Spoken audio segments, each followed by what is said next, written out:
In this reflection, we encounter a compelling vision of humanity's place within the tapestry of creation. The assertion that every element of the natural world exists primarily for human benefit calls us to consider not only our physical dependence on ecosystems, but also the deeper questions of purpose and belonging. If rocks, rivers, animals, and forests all conspire to sustain our lives, what distinctive role remains for us in return? Many religious traditions portray human beings as custodians of creation.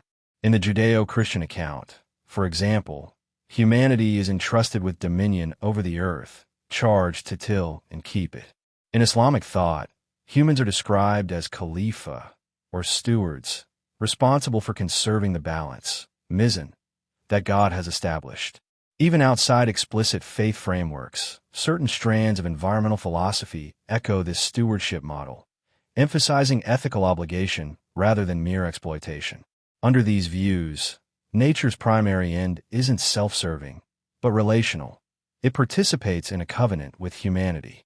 Science, too, underscores a kind of interdependence. Ecologists map out food webs and nutrient cycles that reveal how forests regulate climate, wetlands purify water, and pollinators support our food supply. Evolutionary biology shows how hominins adapted to and shaped their environments in a co-creative dance. Yet while these findings often stop short of prescribing moral duties, they nonetheless substantiate the claim that ecosystems are structured around, and critically important to, human survival and flourishing.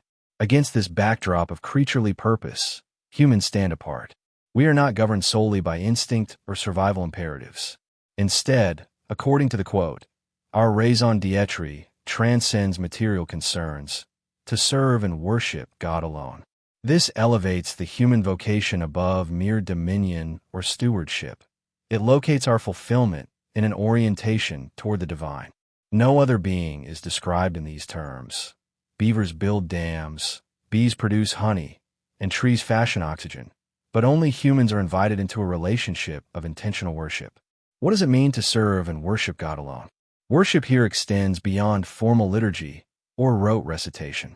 It is a holistic lifestyle in which every act, ethical choices, pursuit of knowledge, acts of compassion, becomes an offering. To worship is to align one's will with transcendent values, justice, truth, mercy. When we educate the next generation, care for the sick, or advocate for the marginalized, we enact worship in service of God's vision for human dignity.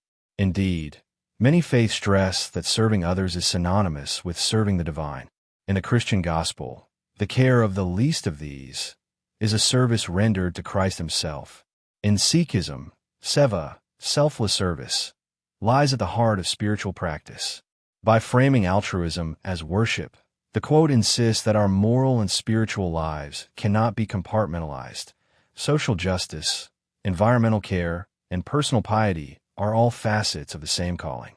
Central to this teaching is the gift and burden of free will. Unlike animals, which act through instinctual drives, humans possess the capacity to choose.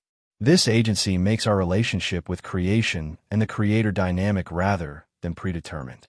Every decision, whether to consume resources responsibly or indulge unchecked desires, to cultivate virtue or pursue fleeting pleasures, carries weight in fulfilling our higher purpose. With freedom comes responsibility. We may squander our stewardship, treating creation as a commodity rather than a sacred trust, or we may heed the call to live deliberately, guided by the conviction that our ultimate fulfillment lies in service to God.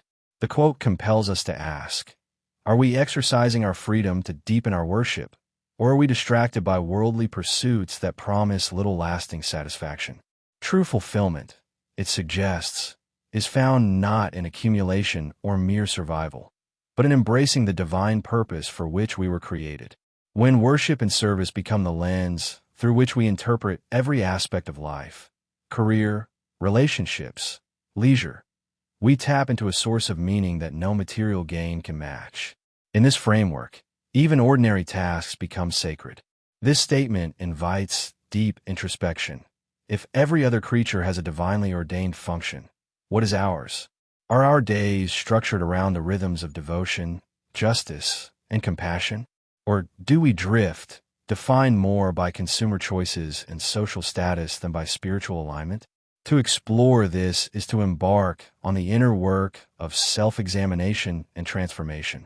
Practically speaking, we might begin by reorienting our routines, dedicating time each day to reflection or prayer, engaging in community service, advocating for environmental sustainability, and pursuing knowledge that uplifts rather than merely entertains.